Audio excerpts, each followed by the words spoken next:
하면서 믿음으로 살기로 하였지만 신앙의 여정에서 방황하는 자들에게 여러 가지 가르침을 전하고 있습니다. 방황하고 있기 때문에 복음에 대한 것을 다시 전하고, 또 복음을 아는 사람들은 여러 가지 상황들을 어떻게 이겨낼 수 있는지를 이 베드로 서신서를 통해서 쭉 전하고 있습니다.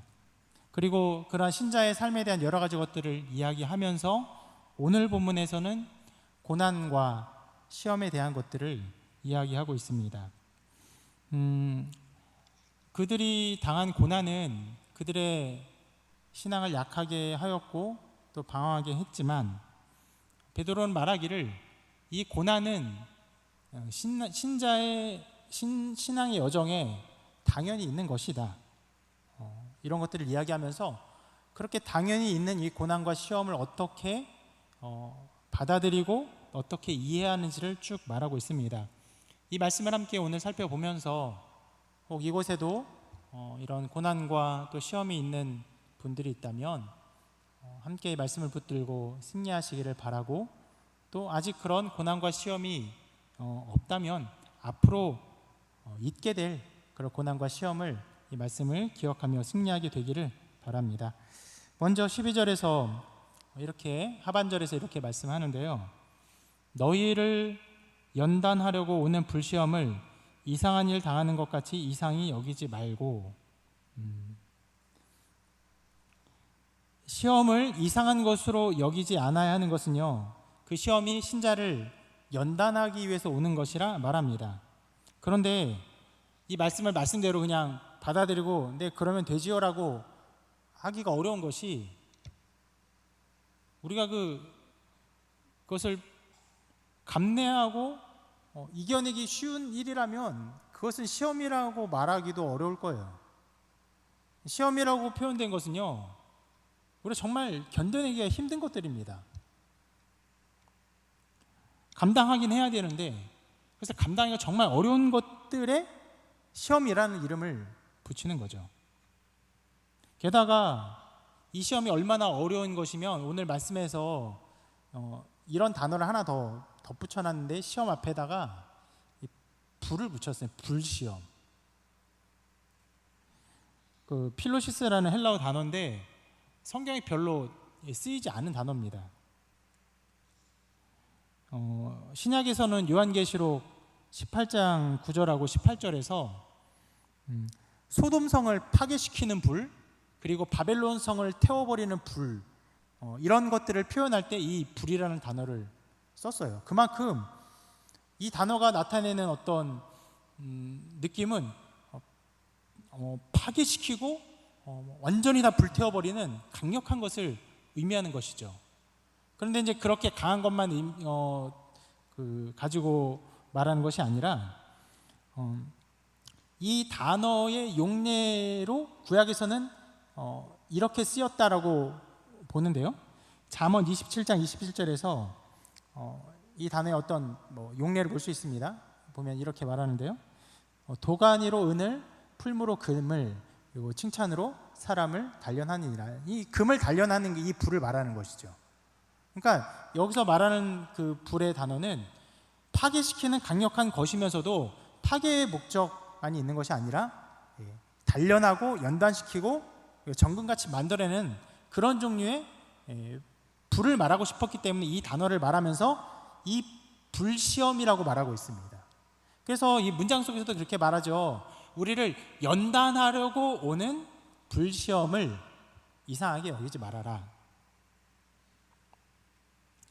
실제 당시 이 편지를 받는 초대교회 성도들은요, 이 불시험을 당했습니다.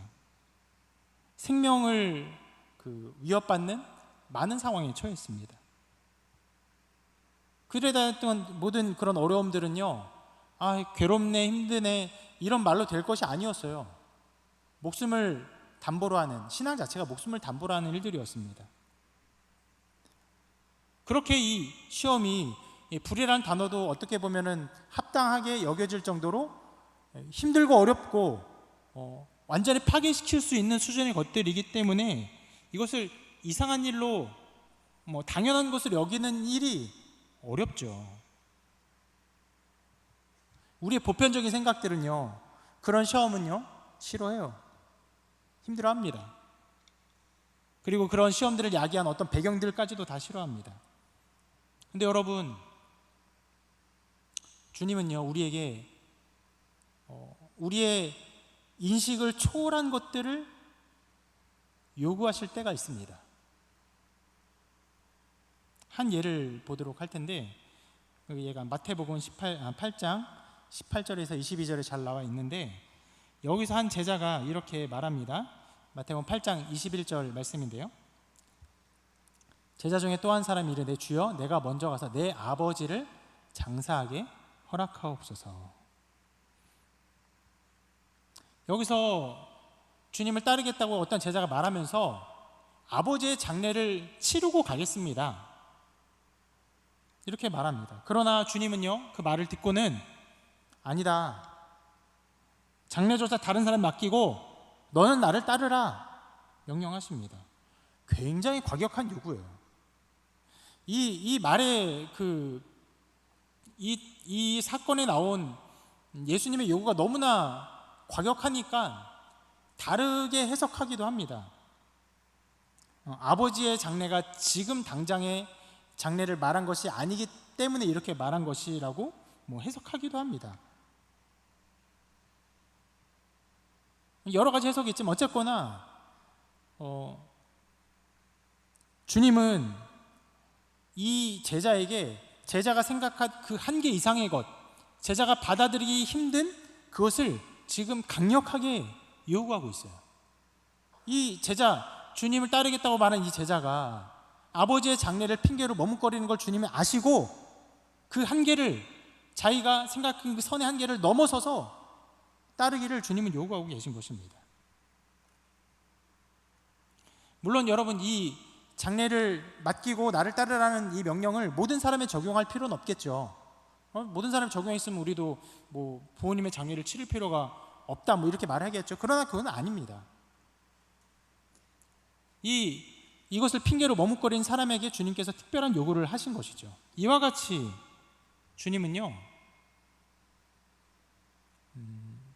주님을 따르는 자들에게 전적인 의탁과 의존을 요구하시기에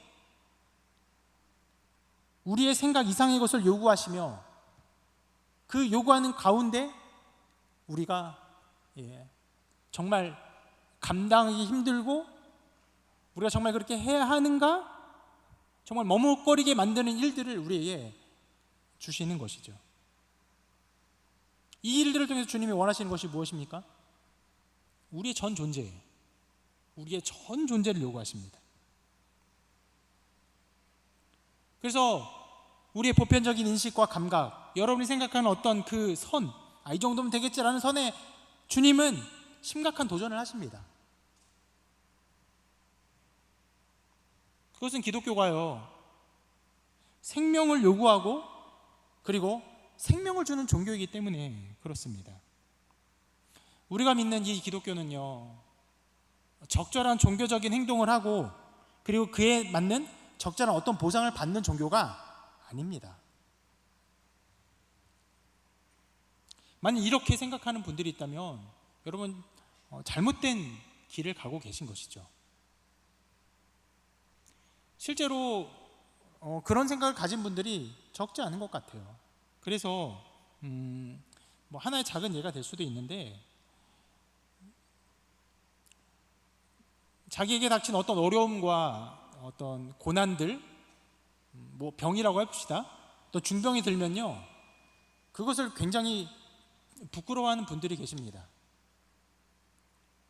자기가 생각하는 신앙 안에서는 하나님을 잘 믿고 따르는 사람은 이런 어려움과 병에 걸리면 안 되는 것 같은데, 이런 병과 어려움에 걸리니까, 이런 어려움을 당하니까 다른 사람에게 굉장히 부끄럽고 창피하다고 생각하는 분들이 있으세요.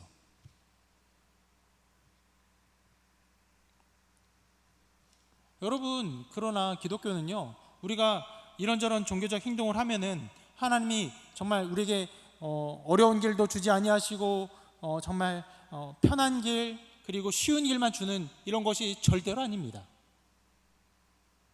기독교는요, 좁은 문을 가는 종교예요. 좁은 길을 가는 것이. 기독교는 우리의 전 존재를 주님께 의탁하는 것입니다. 기독교가 가지고 있는 믿음은 나로서는 살 소망이 전혀 없으며, 그리고 나에게는 소망이 없음을 깨닫고 오직 예수 그리스도만이 나의 전부임을 믿는 믿음 가운데 살아가는 것이죠. 그것이 성경이 말하는 믿음입니다. 그래서 주님은 이 믿음을 우리에게 주기를 원하시고, 또 우리가 이 믿음 가운데 자라기를 원하시기 때문에 이 불시험을 허락하실 때가 있어요. 물론 여러분, 처음부터 이 불시험으로 우리의 신앙을 처음부터 요구하지는 않으세요. 그러나 우리가 가진 믿음 가운데 이 불시험을 통해서 우리의 믿음이 연단되어지고, 정말 우리가 전적으로 우리의 전 존재를 하나님께 의탁하는 것을 드리기를 하나님이 기뻐하십니다. 하나의 예가 있어요. 아브라함의 예를 들어볼 수가 있을 것입니다.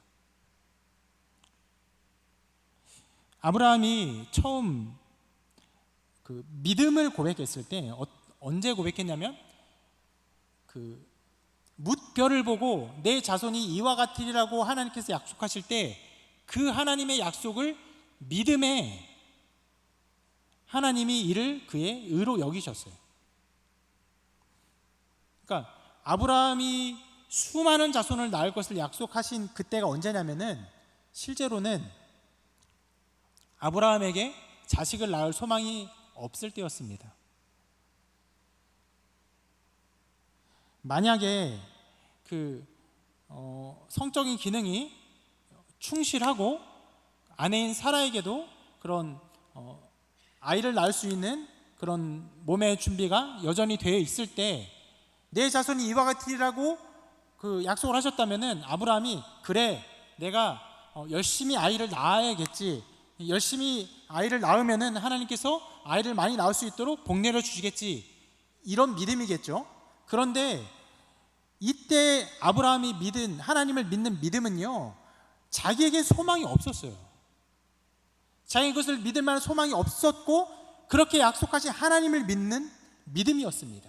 그리고 하나님은 그 하나님을 믿는 믿음을 의로 여기시고 기뻐하셨어요. 그런데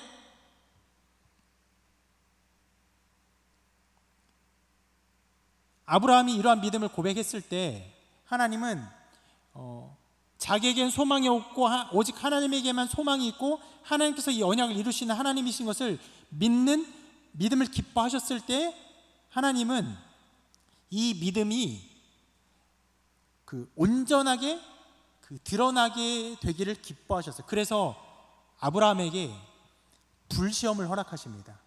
무엇입니까? 이삭을 바치라는. 겉으로 보면은 여기서 나타난 하나님은 굉장히 제멋대로인 하나님처럼 보여요. 이런 식의 생각이죠. 하나님을 잘 믿고 따르면은 아들을 주겠다고 했는데, 이제 100세나 되어서 간신히 아들을 줘놓고는 그 아들을 바치라는 이상한 명령을 하는 그런 폭군적인 하나님. 외면적으로는 그렇게 보일 수밖에 없는 것들이 있습니다. 그런데 여러분, 아까도 말씀드렸지만 아브라함이 하나님을 믿은 것은요, 자기의 소망이 없고 생명의 주권자인 하나님께 소망이 있음을 믿는 믿음이었고, 그러한 믿음의 고백이라면 이것이 온전히 드러나게 되는 것이 바로 이삭을 바치는 것을 통해서 이 이삭의 생명조차, 이 이후에 그 자손을 더 낳고 하나님으로부터 많은 복을 받는 모든 하나님의 언약조차 자기에게는 소망이 없고 하나님께만 있음을 드러내는 일이 바로 이 이삭을 바치는 일이었던 것이죠. 하나님은 이러한 생명의 의탁을 원하시기에, 전적인 하나님을 의존하는 것들을 기뻐하시기에 이해할 수 없는 시험, 누구도 어떻게 보면은 감당할 수 없는 그 시험들을 주십니다. 그런 불시험을 허락하세요.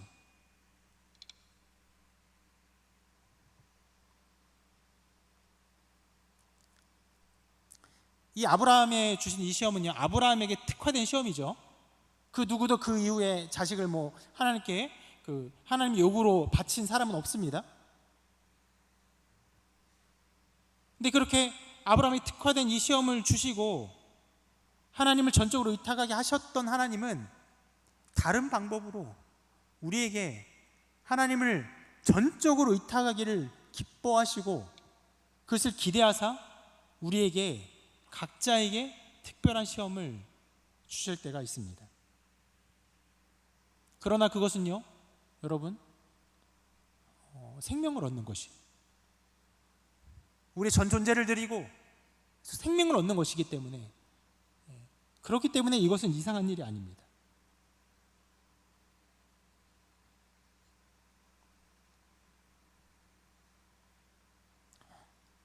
아브라함의 예서와 같이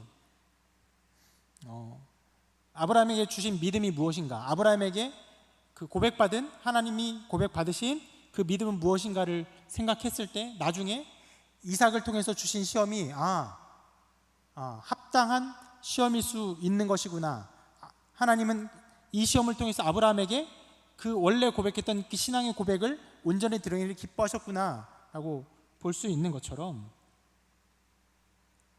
하나님은 우리에게 시험을 허락하시며 우리에게 하나님을 믿는 믿음이 충만하기를 하나님 원하십니다.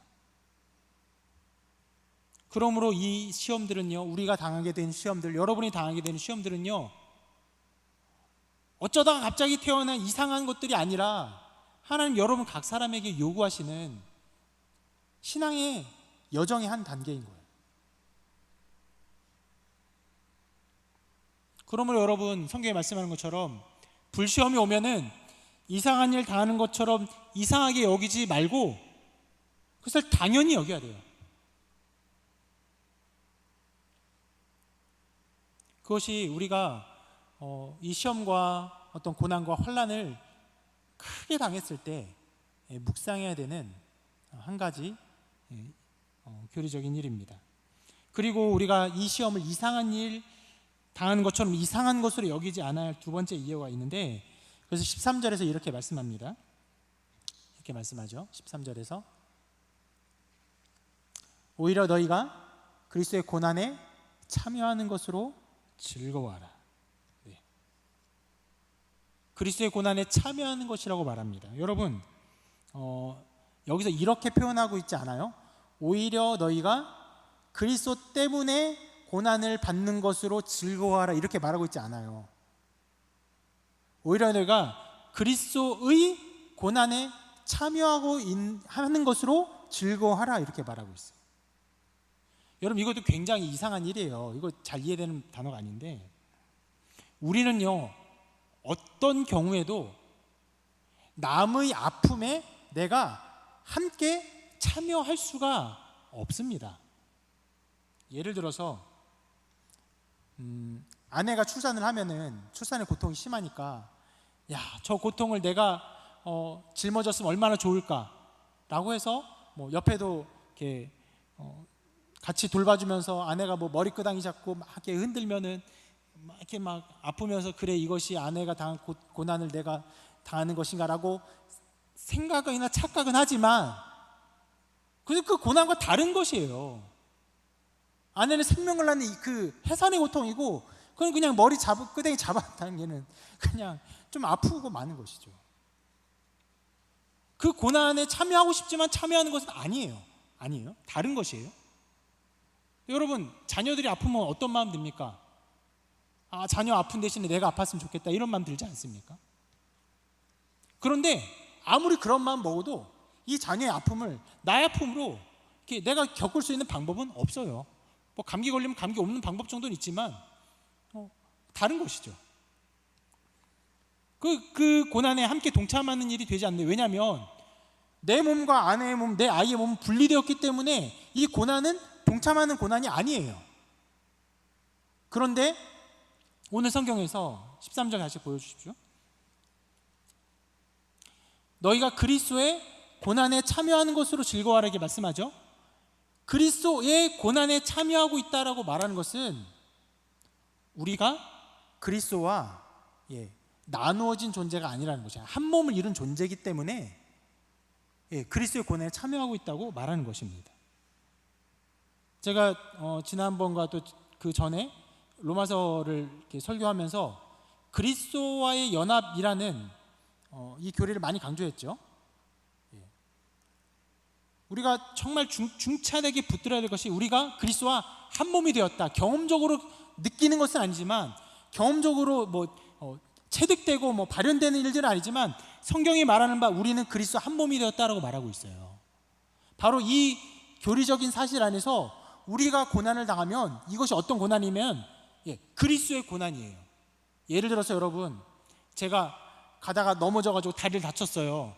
그러면 뭐라고 말합니까? 이경수 목사님 다쳤어 이렇게 말하지, 저쪽에 저 다리가 다쳤어 이렇게 말 안 하잖아요. 제 다리가 다치면 누가 다친 거예요? 제가 다친 거죠. 동일해요. 그리스도와 우리가 연합되었기 때문에 우리가 고난을 당하면은 이게 누구의 고난입니까? 그리스도의 고난이에요.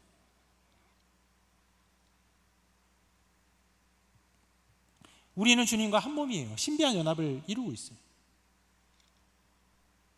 그래서 우리가 고난당할 때 주님이 아파하십니다. 주님은 그 아픔을 자신의 아픔으로 여기십니다.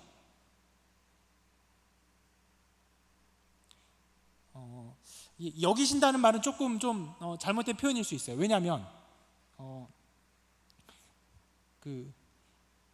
여긴다라는 것은 그냥 그렇게 인정할 뿐인 거죠. 예를 들어서 우리 여기 교육자들 많이 있는데 주일학교 우리 교육자들이 아이들을 사랑하죠. 아이들을 사랑하는데 자기 자식처럼 여기면서 말씀을 가르치죠. 자식처럼 여기면서. 그런데 우리 교육자들이 유초등부 아이들을 자기 자식처럼 여기지만 자기 자녀를, 자기 딸을, 자기 아들을 자기 자녀처럼 여기진 않죠. 이해되십니까? 여기지 않아요. 왜요? 자기 딸은 자기 딸이지, 자기 아들은 자기 아들이지 여기지 않아요.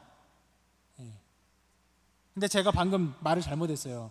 주님이 우리의 아픔을 자기의 아픔으로 여기신다고 말을 잘못했어요. 이건 잘못 표현한 거예요. 한 몸이기 때문에 우리가 고난당하면 내 다리가 아야하면은 내가 아야하는 것처럼 주님의 한 몸인 우리가 아야하면은 주님이 아야하십니다.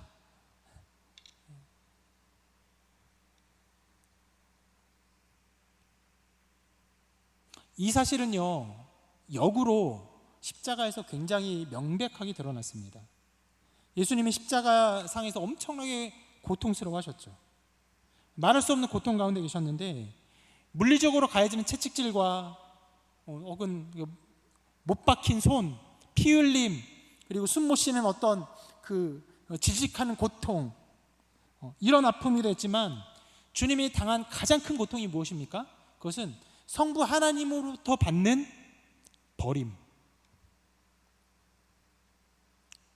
오늘 아침에도 담임 목사님이 말씀하셨지만 엘리 엘리 라마 사박다니, 나의 하나님 어찌하여 나를 버리시나이까 라고 말했던 그 말 속에 주님의 가장 큰 고난과 고통이 담겨 있는데, 여러분, 왜 예수 그리스도가 성부 하나님으로부터 그렇게 버림을 당하셨습니까? 왜요? 죄 때문에. 근데 그 죄가 누구의 죄입니까? 우리의 죄죠. 주님은 아무 죄가 없으셨죠. 아무 죄가 없으셨는데 주님은 그 죄 가운데 하나님부터 버림을 당하셨어요.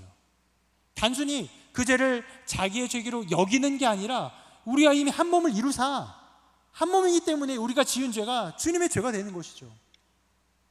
그 죄의 고통 가운데 하나님부터 버림받는 고통을 당하신 것입니다. 거기서 명백하게 주님과 우리는 한 몸으로서 한 고통을 당했습니다. 그렇기 때문에 지금도 우리가 고난과 고통을 당하면요, 단순히 우리의 고통이 아니에요. 주님의 고난과 고통이에요. 여러분, 이와 같은 사실 안에서 그냥 우리가 이 시험을 당하며 또 고난과 그 주님의 이름 때문에 고난과 고통을 당하면은 이것이 주님의 고난이기 때문에 기뻐하며 즐거워야 돼요. 오늘 말씀처럼 기뻐하며 즐거워야 돼요. 여러분, 실제로 우리가 예수 그리스도의 어떤 일에 동참하는 것만으로도 우리는 굉장히 영광스럽습니다. 그런데 우리가 동참하는 것이 무엇입니까? 예수님의 고난에 동참하는 것이. 여러분, 고난에 동참하면요 엄청난 동질감이 일어납니다. 엄청난 하나님이 일어나요. 제가 이 교회 처음 부임했을 때 모든 것이 낯설고 어색했어요. 생각보다 사투리를 엄청나게 쓰시더라고요. 그리고 사투리에 담겨있는 그 정서도 굉장히 달랐어요. 그리고 제가 뭐 신방 가서 아주 단순하게 묻는 질문들, 이렇게 뭐 얼마나 아프셨습니까? 라고 이렇게 물어보면은 굉장히 단순한 말인데도 못 알아들으시는 할머니들이 많이 계셨어요. 이게 굉장히 이제 어색하고 그 낯섦을 많이 느꼈는데, 근데 그런 낯섦 속에서도 굉장히 빠르게 제가 하나됨을 느끼며 동지감을 느끼며 사역했습니다. 왜냐하면 부임하고 이제 한 주 만에 우리 교회에 또 싸움이 일어났죠. 이게 전쟁이 일어났어요. 큰일이 일어났습니다. 그래서 많은 분들이 저를 볼 때마다 굉장히 죄송해했어요. 목사님 부임했는데 이런 고생 시키고, 그때 양복도 거의 못 입고 매일마다 잠바떼기 입고 12시 1시까지 소예배실에서 기다리고 대기하고, 교육자실 있을 때도 맨날 잠바 입고 대기하고 그러고 있었어요. 그러니까 뭐 보는 분들마다 죄송해하고 또 안쓰러워하고 막 이랬는데 제 마음은 굉장히 평온했습니다. 왜요? 보통 교육자들이 다른 교회 부임하면요 굉장히 그 무서운 느낌도 받아요. 아, 저 목사님이 얼마나 설교를 잘하나, 얼마나 사역을 잘하나, 이게 판단의 눈으로 막 보십니다. 누구나 다 그렇게 하시는데, 그래서 되게 그 난간 위에 서 있는 것 같고 낭떠러에 서 있는 것 같은 느낌을 받을 수밖에 없었는데, 제가 그 고난과 어려움 속에서 막 함께 이렇게 잠바떼기 입고 막 어려움을 겪으니까 다들 저를 너무 사랑해 주시는 거예요. 부임한 지 얼마 되지도 않았는데 이미 여러분의 마음속에 우리 목사님이 돼 있어요. 왜요? 그것이 이 어려움과 고난이 가져다 주는 힘이에요. 이 고난과 어려움은요, 그렇게 그 고난과 어려움을 겪는 사람들을 하나로 묶어줘요. 아주 강력하게 묶어줍니다. 그렇기 때문에 우리가 고난을 당하며 우리 그리스도와 한 몸이 되어서 주님의 고난을 우리가 함께 당할 때, 여러분 얼마나 이것이 기쁜 일입니까? 얼마나 주님과 더 연합할 수 있는 일입니까? 더 연합할 수 있다는 말은 좀 이상하죠. 더 연합된 것을 우리가 더 확신할 수 있는 일입니까? 그러므로 여러분, 그리스도의 고난에 참여하는 것으로 기뻐해야 합니다. 바울이 12절에서 보면은 처음에 이렇게 말하죠. 4장 12절에 사랑하는 자들아 이렇게 말을 하는데요, 굉장히 관용어구지만 그냥 아무렇게나 하는 말이 아니라 정말로 사랑하는 마음이 있기 때문에 사랑하는 자들아라고 말을 하고 있는 것이라고 생각하는데요, 베드로가 또 이렇게 말할 수 있는 이유도, 베드로도 고난당하고 이 편지를 받는 수신자들도 고난을 당하기 때문에, 고난 속에서 그들이 하나됨을 누리고 있기 때문에 더 담대하고 더 확신 가운데, 그리고 더 깊은 공동체적 사랑 가운데 사랑하는 자들아 너희를 연단하려고 오는 불시험을 이상한 일을 당하는 것처럼 이상히 여기지 말고라고 아주 담대하게 말할 수 있는 것이라고 생각합니다. 그러므로 여러분 우리가 고난과 어려움을 당할 때 그리스도의 고난에 동참한다는 것으로 기뻐하고, 이 동참하는 것으로 인하여서 또 그리스도의 몸된 공동체와 더욱더 한 몸을 이루는 것을 기뻐해야 하는 것이에요. 실제로 여러분 삶에 어려움이 있을 때 성도들과 더 깊은 사랑을 나누기 시작해요. 아무 어려움도 없고 잘 나가잖아요. 성도들과 하나를 이루는 게 아니라 무언가 알지 못한 시기와 질투를 받는 일들이 더 많아요. 근데 어려움이 생기면요, 여기저기서 갑자기 생각지도 않은 도움의 손길들이 막 옵니다. 그 하나를 더 누리게 돼요. 아, 이분도 나를 사랑했구나. 이분도 교회 안에서 나를 정말로 사랑하는 사람이었구나. 새롭게 깨닫게 되는 것입니다. 그러므로 여러분, 이 그리스도의 고난에 동참하는 것, 그리스도와 한 몸으로서 우리가 이 고난에 임하게 되는 것은요, 우리에게 즐거운 일이 되는 것입니다. 그리고 더 나아가서 우리가 이 고난을 이상한 일로 여기지 아니하고 더 나아가서 기뻐할 수 있는 이유를 14절에서 이렇게 말하는데요, 너희가 그리스도의 이름으로 치욕을 당하면 복 있는 자로다. 영광의 영 곧 하나님의 영이 너희 위에 계십니다. 그리스도의 이름으로 고난당하면 그것이 성령이 우리와 함께 하신다는 증거가 된다는 것입니다. 어떤 열광주의자들은 성령 충만의 어떤 증거들을 말하면서 방언이라든지 병 고치는 능력들, 이런 것처럼 어떤 초자연적인 능력에서 성령 충만의 증거를 찾으려고 하는데요, 여러분, 성령은 인격이세요. 인격적으로 사역하십니다. 그리고 오늘 말씀에 나온 것처럼 14절 다시 보여주십시오. 그리스도의 이름으로 치욕을 당하는 자에게 어떻게 합니까? 영광의 영, 하나님의 영이 너희 위에 계시는 것이. 그리스도의 이름을 위해서 이 치욕 당하는 것을 기뻐하는 마음 가운데 성령 충만의 증거가 확연하게 드러납니다.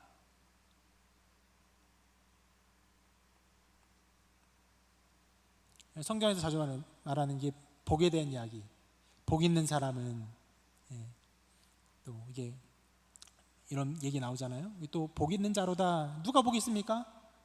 그리스도의 이름으로 치욕을 당하는 사람이 복이 있어요. 왜요? 하나님의 영이 함께 때문에, 하나님이 함께하기 때문에 복 있는 사람. 여러분, 이런 것들을 얘기하면 굉장히 멀리 있는 것 같지만, 멀리 좀 실천적으로 경험되지 않는 일들 것처럼 여겨지지만, 여러분, 전도하면요, 이 말씀을 실천적으로 금방 체험할 수 있습니다. 전도하면요, 특히 한국에서 전도하면요, 주님의 이름으로 치욕을 쉽게 당합니다. 여러분이 사회적으로 얼마나 높은 권세에 있든지, 아니면 여러분이 얼마나 돈이 많든지, 여러분이 얼마나 많은 교육을 받았지 상관없어요. 여러분, 정말 그런 것 다 감추고 여러분 모르는 사람에게 나가서 예수 그리스도의 이름을 전하고 복음을 전해 보십시오. 세상 사람들 얼마든지 여러분들을 치욕스럽게 만들 준비가 돼 있어요. 여러분들을 깡그리 무시하고 여러분의 인격들을 완전히 경멸하면서 여러분들을 미워할 준비가 돼 있어요. 전도하면 그런 일들이 쉽게 벌어집니다. 그런데 여러분, 전도하면서 미움받고 혹은 문전박대 당하고 욕먹고 내쫓김 당하고 경멸당하잖아요. 그 마음 가운데 화가 나, 짜증나, 여러분, 이런 마음으로 채워지지 않아요. 그 다음은요, 도리어 주님의 고난에 동참하는 것으로 인해서 마음이 기쁨이 생겨요. 내가 주님의 일에, 정말로 주님과 함께하고 있다는 일에 정말 기쁨이 생겨요.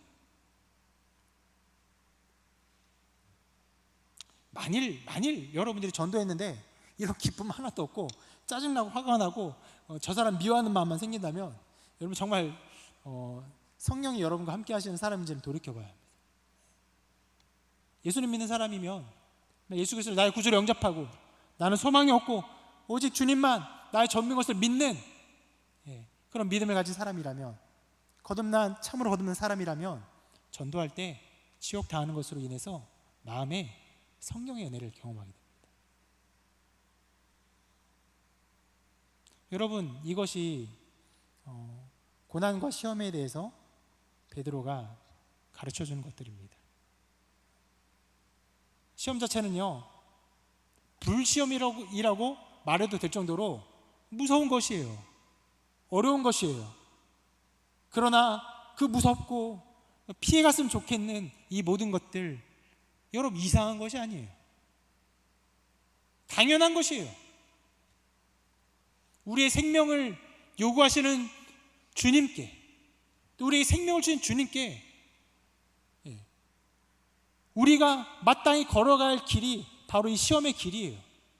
그리고 이 모든 고난과 환난과 어려움들은요, 그리스도의 고난에 동참하는 것이기 때문에 더욱 기뻐해야 되는 것입니다. 그리고 여러분, 그리스도의 이름을 치욕을 당하기까지 하면요, 성령이 우리와 함께 하십니다. 이것이 시험과 고난에 대해서 성경이 가르쳐주는 바입니다. 물론 여러분, 이 모든 것은요, 하나님께서 때로 우리에게 허락하신 이 불시험을 당한 자들, 정말 나의 모든 것들을 태워버릴 것 같은 어려움과 환난과 고난을 당한 자들에게 주는 말씀이에요. 15절에 당장 이렇게 말하는데, 너희 중에 누구든지 살인이나 도둑질이나 악행이나 남의 일을 간섭하는 자로 고난을 받지 말려니와. 우리가 잘못해서 받는 고난과 미움을 말하는 것이 아니에요. 여러분, 누구 욕해가지고 괜히 고난 받았어요? 남들 험담해서 고난 받았어요? 여러분, 그것은 여기서 말하는 고난이 아니에요. 여기서 말하는 고난은요, 그리스도의 이름 때문에 우리를 연단하러 오는 불시험에 대한 것들입니다. 여러분, 그런 시험과 어려움이 있다면 이 말씀을 붙드십시오. 그 시험과 어려움만 보면 정말 타는 불 같아 보여요. 꺼지지 않는 불처럼 보여요. 심지어 이 말씀의 용례처럼 바벨론 성이나 소돔과 고모라 성을 불태울 것만 같은 어째 강력한 불처럼 보여요. 이 시험과 어려움은 나를 불태워버릴 것 같아요. 나를 그냥 끝내버릴 것 같아요. 그러나 그것을 통해서 하나님이 우리를 연단시키려는 그 자리는 생명의 자리인 것을 기억하시기를 바랍니다. 여러분, 이 말씀을 묵상하셔서 지금 고난과 어려움이 있다면 여러분 담대하게 승리하시기를 바라고, 또 혹 여러분 앞으로 삶 가운데 이런 고난과 어려움이 찾아온다면 여러분 이 고난과 어려움 통해서 더욱더 연단되시기를 주님의 이름으로 축원합니다.